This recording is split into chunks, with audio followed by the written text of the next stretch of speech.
Benedicte, tell us more about this commemoration event attended by figures from every country that fought alongside the UK. Troops on the day, and that they started the day completely soaked.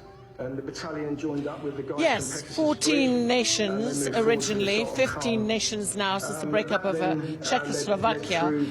Of course France, of course Britain, of course America, and many others.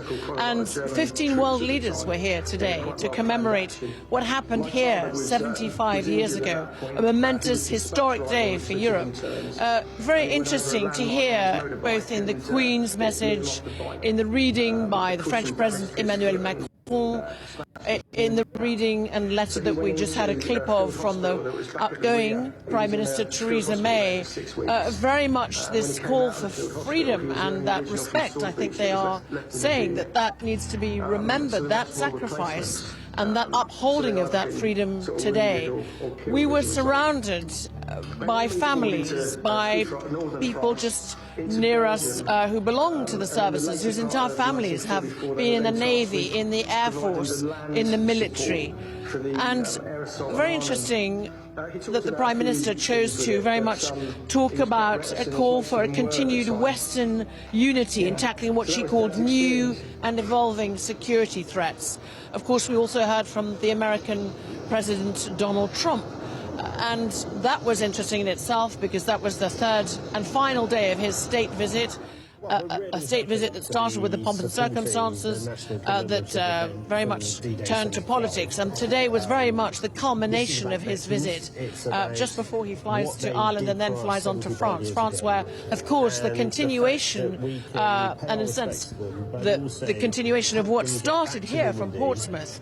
Portsmouth, where the majority of ships left in embarkations, small, hardly seaworthy sometimes, across to that momentous beginning of that front that was to help liberate France from the Nazis and eventually Europe. So a very moving day here, full of joy, a lot of emotion, I think a lot of private thoughts. And one woman just yards from me now texted by her father and saying what it means to him to see these younger generations commemorate this very special day.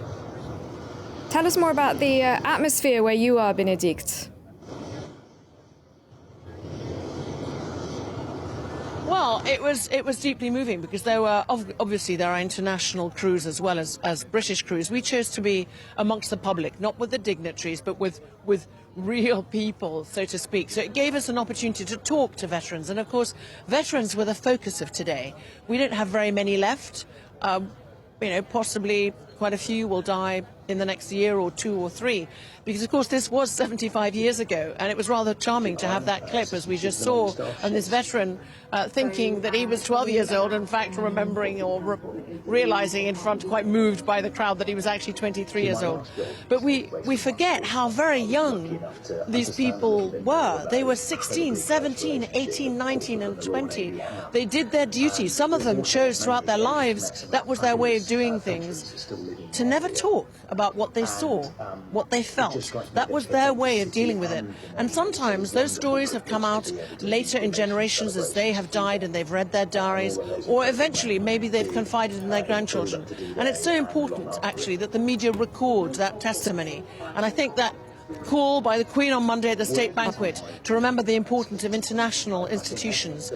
On a more political side, I should just end by saying, of course, probably the outgoing Prime Minister, her last big performance, in a sense, and appearance on a world stage, as she prepares to stand down on Friday. That's the reality here in the United Kingdom, and as her succession is prepared, she'll stand down as she will actually stand down as Tory leader on Friday, and the official contest to succeed her will kick off on Monday. That's the Brexit reality. But today wasn't about politics. It was about remembering, lest we forget, the freedom that we enjoy every day.